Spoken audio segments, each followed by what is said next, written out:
Morder o fruto amargo e não cuspir, mas avisar aos outros quanto é amargo. Cumprir o trato injusto e não falhar, mas avisar os outros quanto é injusto.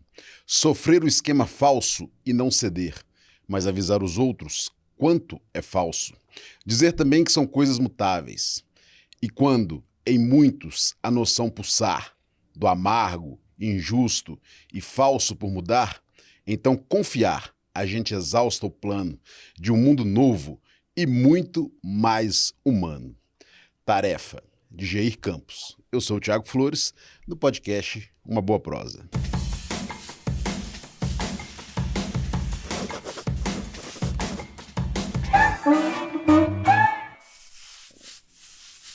O meu convidado hoje é André Luiz de Jesus Bueno, 36 anos, de uma vida dedicada à história, à memória e ao patrimônio cultural.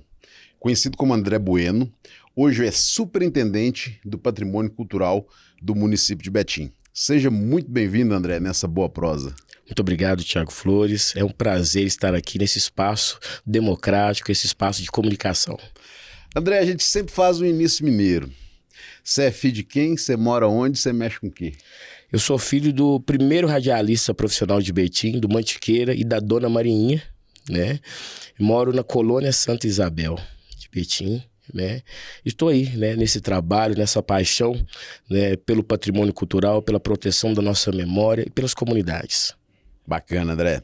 E aí você já falou da colônia Santa Isabel, você é meu conterrâneo, né? Conta um pouco aí dessa ligação com a colônia Santa Isabel. A minha ligação com a colônia Santa Isabel, né? Os meus pais estão aqui, aí já começamos com os registros, né? Tá o seu Mantiqueira e a Dona Marinha, né? A minha história em relação à colônia começa da seguinte forma, né? O meu avô, por parte de pai, ele foi interno em Barbacena.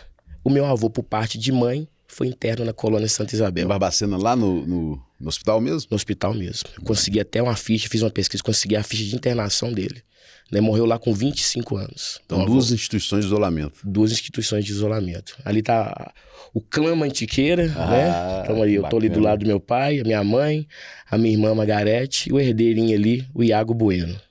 E o Iago tá herdando as tradições da família? O Iago é advogado, formou recentemente, né? Tá lá seguindo esse caminho mais jurídico, faz estágio na prefeitura, tá seguindo esse caminho. Eu mesmo puxei mais o lado do pai, um lado mais cultural, né? O meu pai, enquanto radialista, trabalhou nas rádios Inconfidência, Itatiaia, antiga Capela Nova, hoje Rádio Liberdade, né? André, e falando da questão da colônia Santa Isabel, né? Como é que foi a questão do preconceito na sua vida? Quando que você viu que existia alguma coisa diferente de morar na colônia? É interessante que a colônia pra gente, nós temos um afeto muito grande. Eu costumo dizer que ela participou da minha formação. Eu aprendi mais da história do nosso país, convivendo com a comunidade em si, da colônia Santa Isabel, né, do que nos livros de história, né? Nós temos uma sociedade diversa, né? E a questão do preconceito é muito forte e ainda é marcante, né? É um estigma de mais de 2000 anos, a antiga lepra, hoje hanseníase, né? Então nós que somos da comunidade, nós temos esse estigma, né? Ele esbarra na gente, né? Então quando eu formei no Nosso Senhor do Carmo, então tinha esse preconceito, mora na colônia, mora em Citrolândia, né? É um processo de favelização que foi feito de forma cultural, né? Jogar para os cantos da cidade esses núcleos marginalizados. André, como é que foi esse despertar seu para a questão da história? Então a gente está vendo até ali uma foto do memorial. Não é memorial, né? Já é um museu, já né? É um museu, Museu Luiz Verganin. Luiz Verganin. Como é que foi esse despertar para a história? O meu despertar da história foi por conta, inicialmente, pelo meu pai. Meu pai foi um grande memorialista, né? Então a família dele trabalhou, né? É natural de Patos de Minas, mas ele foi assim um retirante, juntamente com a família. Então a família dele trabalhou como candanga lá em Brasília. Né? Então foi ali que o meu pai teve acesso ao serviço de comunicação, tinha um serviço de comunicação Irmãos Bueno, lá em Brasília. Que bacana. Né? Então meu pai conviveu com os presidenciáveis da época, fez a campanha do Jânio Quadros, da Vassourinha. Né? Então tem fotos lá em casa. Né? Eu lembro, varre, vassourinha. Varre, vassourinha. Varre a bandalheira. Eu já escutei já. Interessante. E ele também conheceu o JK, né? Como radialista e o rádio eram os principais meios de comunicação, né, do século passado, então ele conviveu com essa história, né? Convivia, né? Ele contava das histórias ali do Tancredo Neves. Então, a partir daí, Thiago, né, dessa vivência de Brasil que meu pai teve, então eu comecei, né, a gostar da história, né? A influência da comunidade da Colônia Santa Isabel foi muito importante para mim, porque ele era um pedaço do Brasil. Então ali você convivia com baiano, você convivia com paulista, você convivia com carioca, né? Então a história da Colônia Santa Isabel é um pedaço do Brasil, é um reflexo dessa identidade. Então ali que foi me despertando cada vez mais a história. A história é algo que ressignifica, né? Eu falo da importância da disciplina de história nas cidades, né? Na educação, porque ali você consegue o quê? Se sentir parte do processo. Então, por isso nós temos que investir mais e mais, né, na disciplina de história, principalmente na história local. Né? A nossa história ela é muito importante, a história betinense. O pessoal fala que Betim não tem história, né? Mas nós temos uma história de mais de 300 anos, né? Betim participou desse processo colonial, né? Betim tem essa passagem, Capela Nova do Betim, uma importância também da referência religiosa, né? Era um ponto de parada. Então a história você consegue o quê? Transitar por todas as áreas. Eu costumo dizer que o historiador tem assunto para tudo. Falar em transitar em todas as áreas, explique para quem está te ouvindo e te assistindo a questão do candango. O que era o candango? O candango foram os primeiros moradores ali, né, daqueles núcleos, aquelas comunidades que surgiram no entorno para construir Brasília. Né? Então, eram aquelas comunidades, de certa forma, depois que construiu Brasília, eles foram expulsos também para a lateral, né? Para as laterais. Foram marginalizados. Né? Foram marginalizados também. Mas esses candangos eram nordestinos, eram mineiros, eram paulistas, né? Todos para construir essa capital, esse sonho que vem desde o Império. Agora, André, conta pra gente aí um pouco aí dessa questão, né, que já foi falado pelo prefeito Heron Guimarães, a gente sempre fala quando a gente tem oportunidade, mas que você, como superintendente de patrimônio, como é que é essa questão do Museu Vivo? O Museu Vivo é até um sonho seu também, né, Thiago? Você deu o pontapé inicial para esse processo, né? E a gente precisa fazer um pouco do trânsito da Colônia Santa Isabel, essa cronologia da história. Nós temos de 31 até a década de 80, né, uma questão do isolamento compulsório. Na década de 80, nós temos também, né, as diretas já, nós temos os movimentos sociais que aí surge o Morran, né? Então nós temos isolamento, os movimentos sociais de reintegração dos sansenianos na sociedade, foi muito importante. Aí depois nós temos nos anos 2000 o reconhecimento da Colônia Santa Isabel enquanto patrimônio cultural, que vem um tombamento do conjunto urbano, vem um tombamento do portal da colônia como bem isolado. E agora nós estamos num processo importante, né? Até essa foto mostra o IEFA, né? O IEFA visitou a colônia no processo também do registro estadual das colônias. E é importante destacar, Thiago, que a Colônia Santa Isabel é a única colônia de Minas Gerais que tem reconhecimento enquanto patrimônio cultural. Então nós temos o tombamento da colônia enquanto conjunto urbano, nós temos o Cine Teatro Glória como conjunto arquitetônico, né, que vai ali do coreto, o jardim, o prédio do Cine Teatro e o Pombal. É Pombal pra gente, que a gente conhece, né? Nós temos o portal, já falei. Nós temos o registro do Reinado de Nossa Senhora do Rosário como patrimônio imaterial e outros 32 bens inventariados. Tudo então, lá? Tudo lá. E o que é patrimônio cultural? É tudo aquilo que é importante para uma comunidade. Demoramos a acordar desse sentimento. Lembrando que, até na minha dissertação, eu trato um pouco sobre isso, Thiago, sobre a questão da história cultural do urbano. Nós estamos numa sociedade ali de apagamento, né, de memória traumática e o apagamento proposto pelo Estado, que quer esquecer os crimes e violações dos direitos humanos que fizeram com a Colônia Santa Isabel. Né? Mas partindo desse princípio, nós temos agora o reconhecimento da colônia enquanto patrimônio cultural e agora algo que vem de forma importantíssima para continuar construindo essa ressignificação, que é o Museu Vivo. O Museu Vivo, a gente sabe que o Museu Vivo é uma instituição, de certa forma, o museu, né?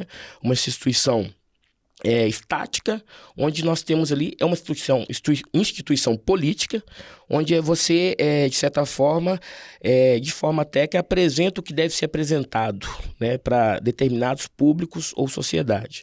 O Museu Vivo não, é um museu de vida, né? Nós temos esse conjunto urbano, acredito eu, que o prefeito Heron Guimarães, que tem também uma particularidade com a colônia, um respeito muito grande com essa história, viu essa possibilidade de implantação de museu vivo, ou seja, além do museu do Centro de Memória Luiz Veganin, a gente utilizar a colônia como um grande conjunto de espaços de memória, de gente, né? Um espaço vivo, aproveitando a própria comunidade, né? Que aí vem ferramentas importantes para a ressignificação, que é o turismo, né? Ou seja, você já transforma a colônia num museu vivo, já vem logo faz um link com o Inhotim, que você gosta muito de trazer essa ligação, né?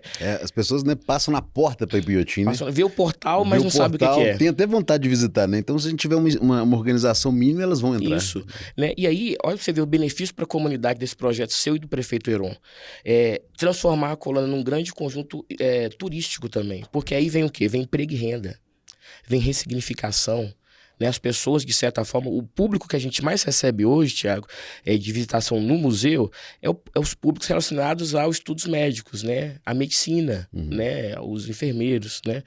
Se a gente conseguir fazer, e vamos conseguir, porque a comunidade está pronta para isso, trabalhar no emprego e renda, no profissionalismo, logo logo chega uma pousada, logo logo tem mais lanchonetes, já tem a farmácia do Reis, né? Então ali a gente já Pastel consegue... do Bugi, a gente já tem umas coisas famosas, né? Que vai incorporar isso aí. Isso, então um passo importante, né?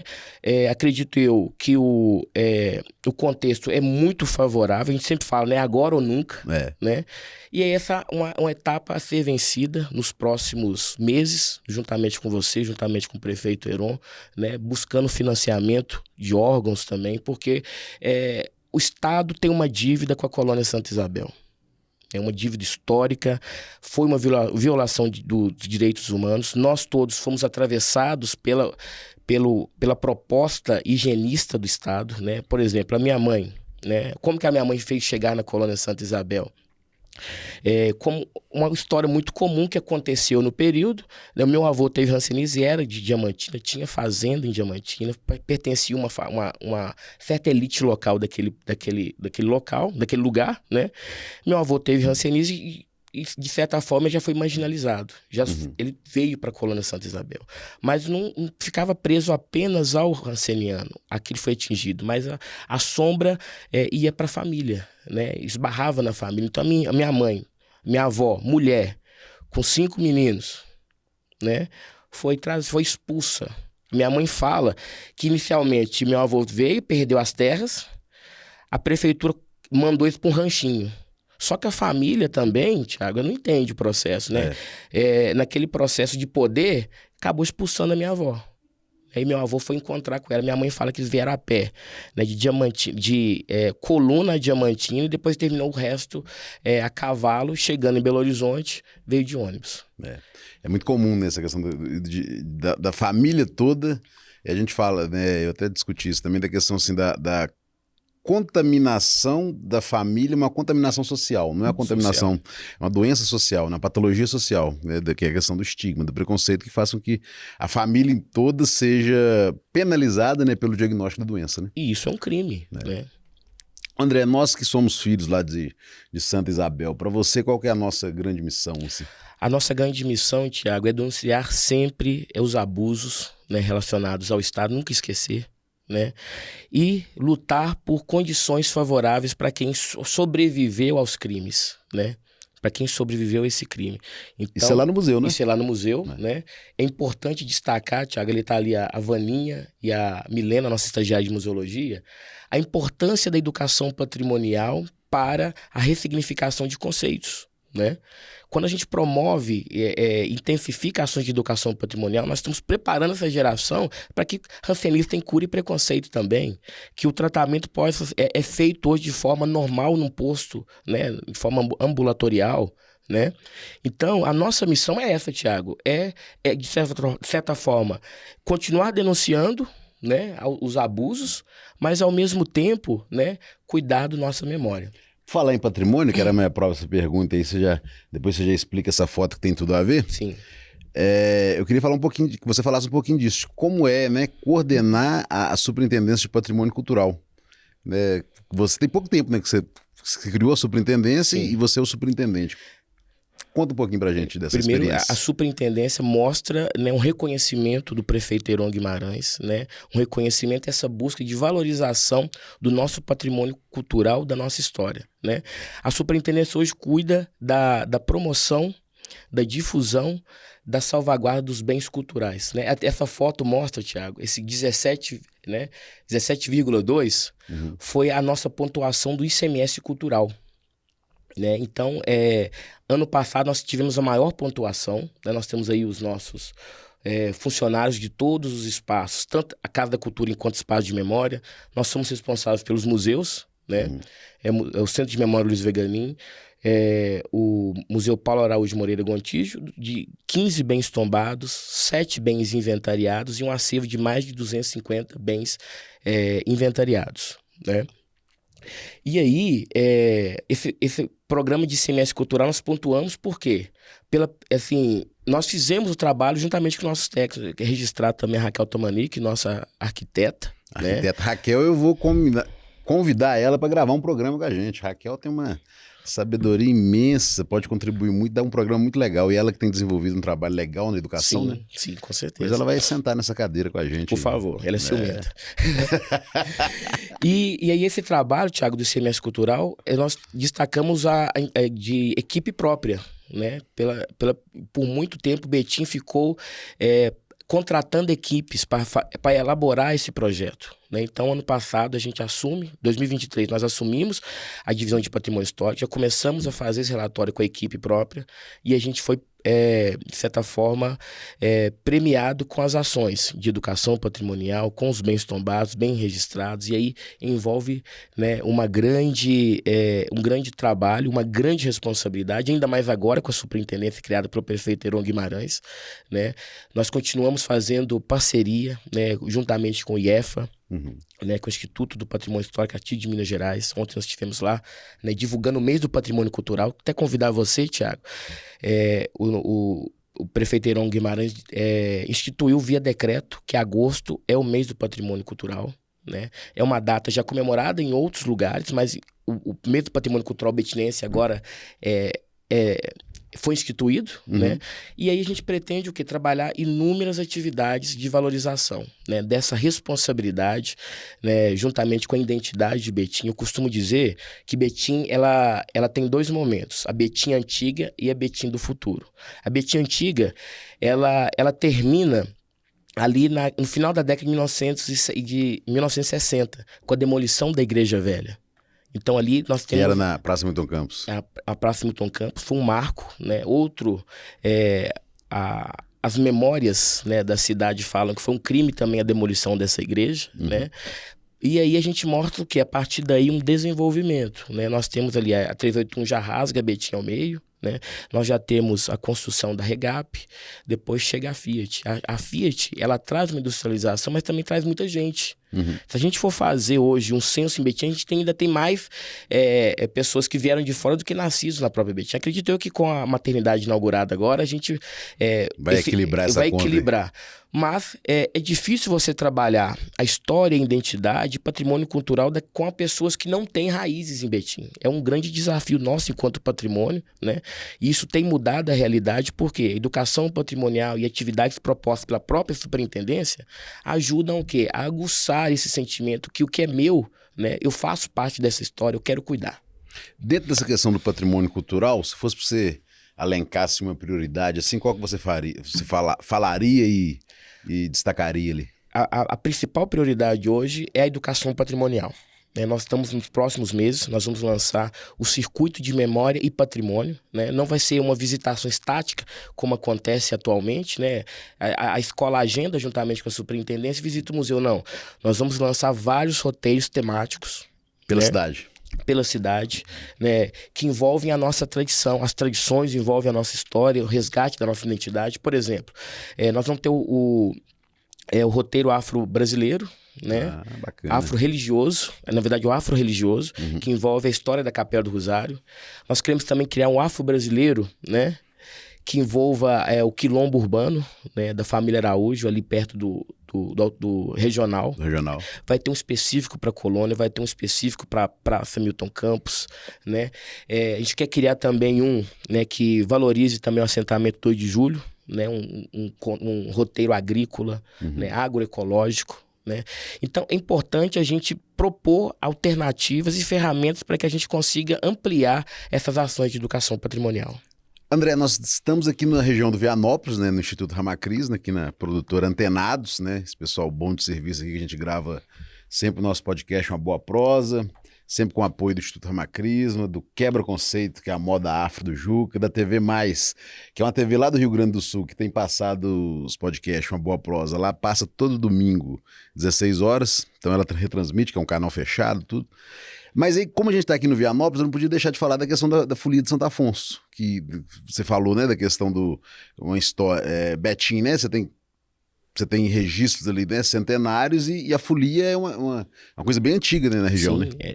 É muito antigo, mais de 100 anos, né, tá pela tutela ali do seu Osmar, né, ali no Santo Afonso. É uma folia inventariada, registrada como patrimônio de Betim, né? As folias também foram reconhecidas pelo IEF quanto patrimônio estadual.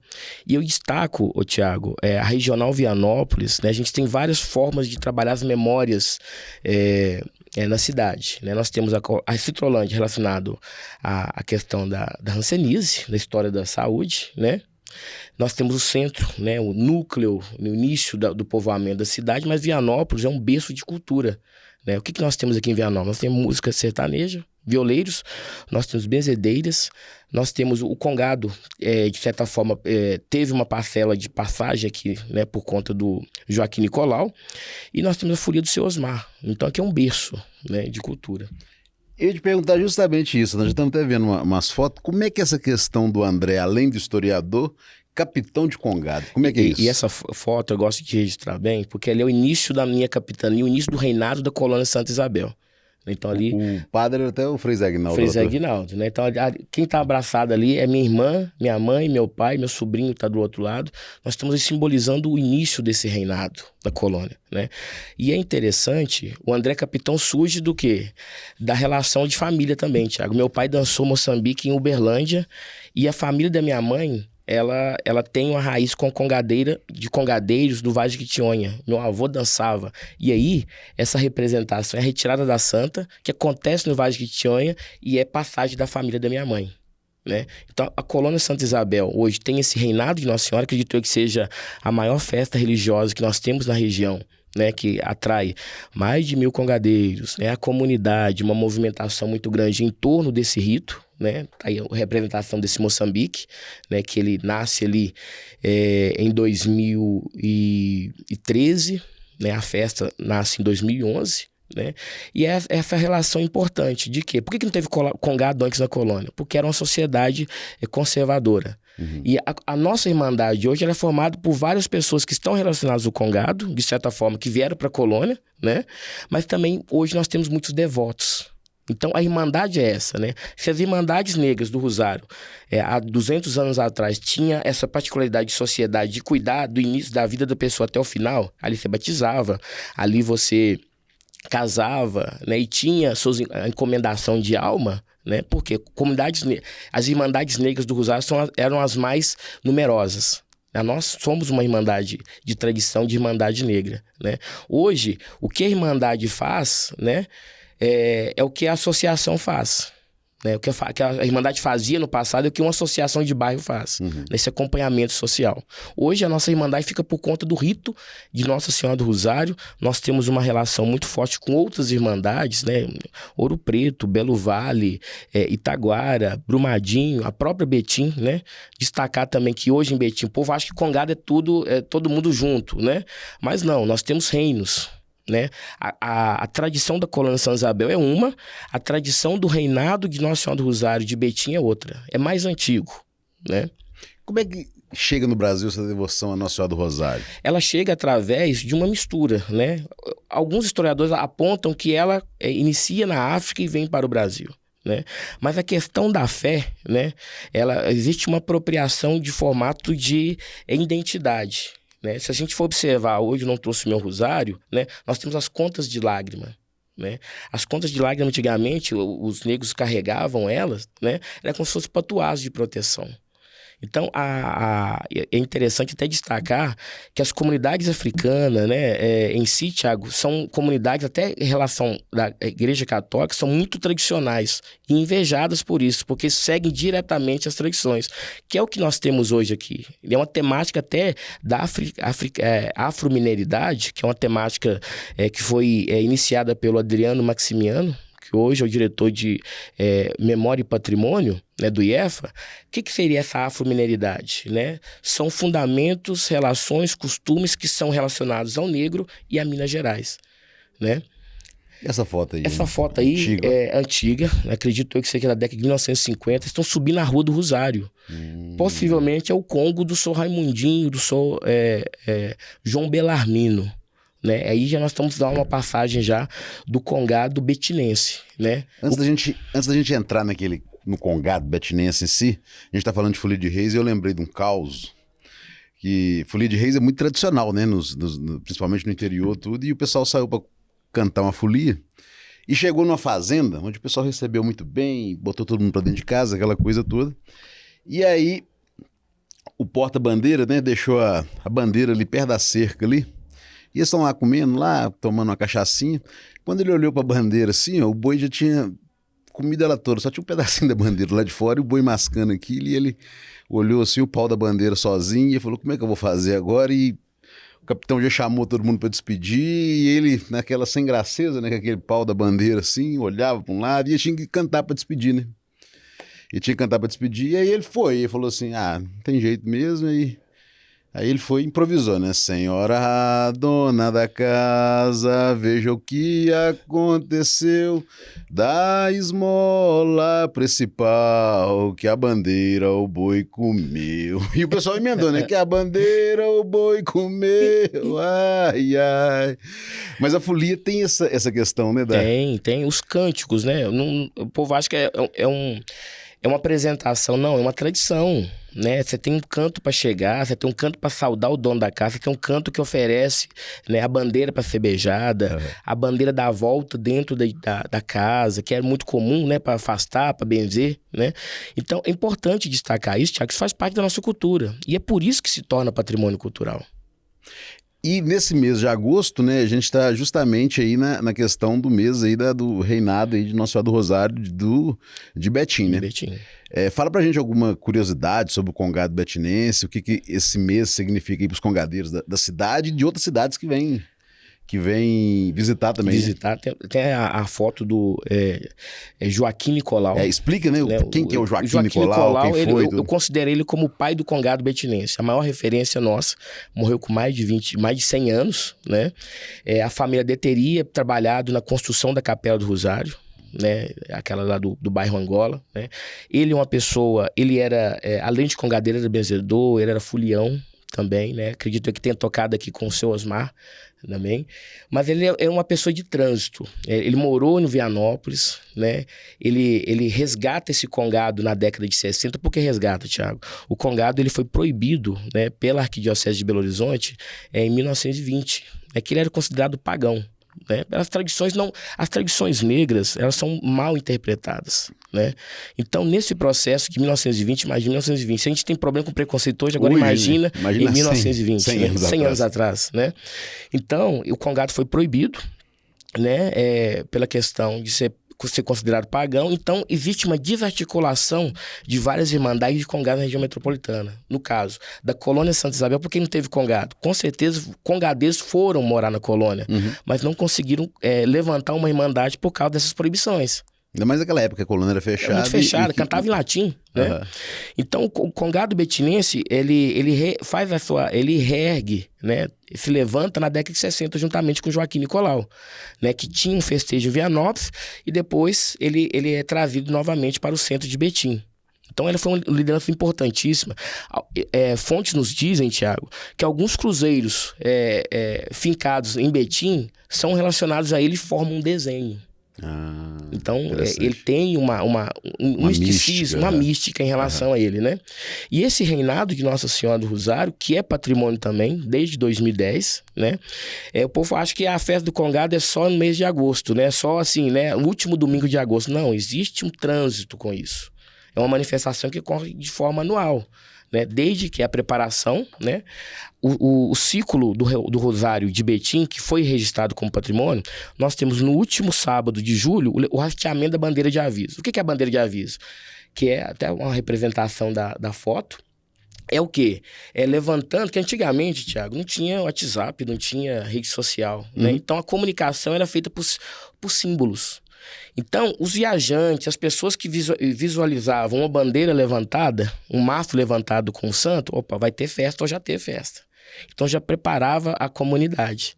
Então, tradicionalmente, levanta-se um mês antes a bandeira de aviso da mão poderosa, né?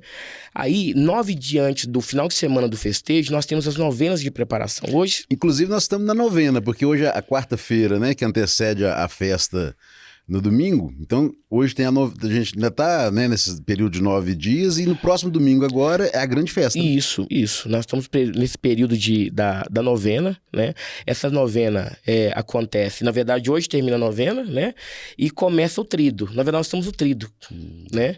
E aí os congadeiros vão se organizando juntamente com o padre, né? O padre René da São Francisco, né? Que tem acompanhado muito bem o congado, respeitado essa tradição. É importante dizer isso, que nem todo padre recebe, né, as tradições negras, né? Então, nós temos essa preparação, né? E depois, Thiago, no sábado que antecede o festejo, tem um rastreamento, tem um cortejo, né? Esse ano sai da casa da Dona Ladi, uma congadeira antiga também, uma liderança importante para a história do congado betinense, que faleceu, né, há 2 anos. Então vai sair da casa da Dona Ladi, né, em homenagem a ela, e traz essa bandeira de Nossa Senhora e faz esse hasteamento. E no domingo agora? No domingo é a cereja do bolo, né? É dia de alegria, né? A gente fala que é dia de... festa do Rosário é dia de céu aberto. Dia de céu aberto. Céu aberto. E principalmente se é mês de agosto, então o céu tá lindo, sem uma nuvem, muito vento, né? A igreja do Rosário está localizada num platô, né? Num elevado. Então, começa com a seguinte programação. Nós temos, né, a matina, pela guarda do antigo capitão saudoso Sodalmo, no Moçambique, pé da coroa, né? Então, essa matina eles ficam protegendo essa bandeira desde sábado. Eles vão embora às 6 horas da manhã, mas depois retornam, né? Então, começa a partir da hora do café da manhã, né? Por que comida no congado, Thiago? A comida é sagrada para o congadeiro, né? A comida é sagrada para o negro africano, né? Era escassa no período da escravidão, né? Mas essa comida é o que nós temos hoje até de afromineridade, né? E quantas comidas, quantos costumes que nós temos que estão relacionados ao negro, né? Então nós temos o café da manhã, logo depois do café da manhã nós temos o almoço, né? Depois costuma ter pagamento de promessa. Algumas pessoas começam... o que é o pagamento de promessa? É quando as pessoas dão volta na Capela do Rosário agradecendo uma graça que atingiu. Então você coloca uma coroa e dá uma volta em torno da Capela do Rosário e você pede uma guarda para fazer esse cumprimento com você, né? Lembrando que é um período, é um dia cheio de alegria, de cantos, de cores, de dança. Então todo momento tá chegando guarda. E quais guardas são essas? As guardas que têm relação perpétua com a Irmandade de Betim. Nós somos de Betim, a Irmandade da Colônia São Isabel, a Guarda de Moçambique, de Nossa Senhora da Colônia São Isabel, nós somos de Betim, mas no festejo da Irmandade de Vera nós somos convidados. Da mesma forma que a Irmandade de Betim é também a nossa convidada do nosso festejo da Colônia São Isabel. Então existe uma troca mútua, né? E esse trânsito, esse pagamento de visita é o que fortalece os festejos. Então, quanto mais guarda vir, mais bonito fica o festejo. Né? Geralmente, quantas guardas participam? Olha, geralmente está tendo no festejo de Betim de 20 guardas. 20 guardas. 20 guardas. Um público também de 1.000 pessoas está sendo esperado esse ano, né? Lembrando que esse ano, quem nos tem nos ajudado muito na realização do festejo, a Rama Krishna, que assumiu, né, a condução desse festejo. Então, as pessoas da Rama Krishna têm nos ajudado em questão. É claro que a Superintendência, a Secretaria de Cultura acompanha, né, que é a primeira vez que a Rama Krishna assume esse tipo de atividade, um festejo tão grande assim relacionado ao Congado, mas tudo que foi estabelecido, né, orientado, está sendo cumprido, somos todos muito satisfeitos com esse processo, e a festa ela termina com... às 16 horas, nós temos um pequeno cortejo ali na região, né, levando as imagens dos santos padroeiros, São Benedito, Santa Efigênia e Nossa Senhora do Rosário, e o festejo já termina na capela, iniciando a missa conga, que é uma missa também que, de certa forma, os mais conservadores veem como algo que não faz parte da liturgia, né? A missa conga que horas? A missa conga é às 17 horas. 17 horas na capelinha de Nossa Senhora do Rosário. Capela de Nossa Senhora do Rosário. Agora, dá pra fazer a capela, uma musiquinha aí? Eita, Thiago, isso estava previsto, não. Vamos ver aqui, então. Ó Senhora do Rosário, olha, lembra de nós, lembra. Lembra, lembra, lembra, pelo amor de Deus, olha, lembra de nós, lembra. Ai, mamãe, não deixe seu filho chorar. Ai, mamãe, não deixe seu filho chorar. Oi, não deixe a coroa cair. Oi, não deixe essa festa acabar. Oi, não deixe a coroa cair. Oi, não deixe essa festa acabar. Muito bacana. Então, quem quiser mais, domingo, o dia inteiro lá, né? Rua do Rosário, na Capela Nossa Senhora do Rosário. Isso. André, nós já estamos chegando no final, depois a gente vai ter que marcar uma outra boa prosa para a gente aprofundar em outros temas, falar mais da colônia, patrimônio cultural, patrimônio, né, material e imaterial, fazer essas diferenças e a gente entrar um pouco mais nisso, mas queria que você falasse dessa questão desse caminho, né? O Congado tornou-se patrimônio em Betim desde 2011, depois, né, se tornou patrimônio estadual e agora recentemente também a nível federal. Contasse um pouquinho dessa história pra gente. É importante, Thiago, Betim ela está na vanguarda, né? Ela foi pioneira no reconhecimento de bens imateriais, né? Então, o primeiro bem registrado, reconhecido como bem material, ou seja, manifestações, né, costumes. Por quê, Thiago? Quando começa essa valorização e reconhecimento de patrimônio cultural, começa lá em 1930, na Era Vargas, né, com Rodrigo de Melo Franco, né, que era presidente do ISPAM, dessa Superintendência de Patrimônio, que hoje é o IFAM, né, que é o Instituto do Patrimônio Histórico Artístico Nacional. Então, o patrimônio era entendido como o quê? Né? Aquilo que era relacionado às elites. Ou eram edificações, né, prédios, ou eram obras de arte. Com o passar do tempo, esse entendimento de patrimônio foi chegando às comunidades, né? Então, e depois disso chega aos costumes, né? O que é o costume? Né? As tradições se tornam patrimônio também. E para a proteção diferente dos bens materiais, que hoje você consegue fazer um restauro, de uma edificação, de uma mesa, que é patrimônio, as manifestações elas são protegidas por meio de salvaguarda. E ao chegar em Betim, o reinado de Nossa Senhora do Rosário ele foi reconhecido como patrimônio imaterial. Então, o IEFA, naquele período, Betim dá um exemplo de reconhecimento. Então, depois disso, nós tivemos longos anos até chegar a 2025. Né? Ano passado foi reconhecido o Congado como patrimônio imaterial do Estado. De Minas Gerais. De Minas Gerais, mas a dificuldade é o seguinte, Thiago. Até mesmo a nomenclatura desse registro, ele não traz assim, o registro do Congado, mas das tradições, né? Dos costumes e da devoção. Porque Minas Gerais é grande, é o maior estado, né, que tem que tem um conjunto de acervos de festas do Rosário, de congadeiros, é o estado de Minas Gerais. Tá muito concentrado, assim, na questão de Ouro Preto? Assim, tem uma... O que tem em Ouro Preto, assim, que tem... Tá muito espalhado, né? Ouro Preto seria a festa mais antiga. Os registros que se datam de 1711. Entendi. Ouro Preto seria a mais antiga. Ali. Seria a mais antiga. Tem até o mito de Chico Rei, um rei que foi escravizado em Ouro Preto, que teria feito a primeira festa de Nossa Senhora do Rosário em pagamento dessa promessa de ter conseguido explorar uma mina de ouro e conseguir a alforria dos seus súditos. Então tem esse mito da personalidade de Chico Rei, né? Mas o congado hoje ele é muito diverso. Nós temos congado no Vale de Quitonha, que é um dos mais tradicionais, né? Nós temos congado ali no Triângulo Mineiro, nós temos no centro do estado, no sul de Minas. Eu até participei, Thiago, em 2012, de uma pesquisa pelo IPHAN para entendimento desse congado. Então o IPHAN tem mais de 10 anos que faz essa pesquisa. Né? Da mesma forma o IEFA. Então, para se chegar ao entendimento, não está se registrando o congado em si, mas a tradição do congado em Minas Gerais, que é diversa. Porque o congado do Vale do Quitonha é uma coisa, o nosso aqui é outra, do Triângulo Mineiro é outra, do Sul é outra. Mas o que nos une enquanto congadeiros é a devoção e a resistência, né? Devoção a Nossa Senhora do Rosário, dos Santos Negros, isso é vários cânticos que se cantam aqui, cantam em outros lugares, mas a devoção ela é muito forte. Então, essa tradição ela foi reconhecida dessa forma. E aí o IPHAN também conseguiu esse reconhecimento a nível de Brasil, que envolve ali também um pedaço de Goiás, envolve São Paulo, um pouco da Bahia, porque aí o congado também se espalha, né? Minas Gerais é o epicentro, né? É o maior núcleo congadeiro do Brasil, mas em outros estados também acontece essa manifestação. André, eu queria te agradecer por bater essa boa prosa com a gente.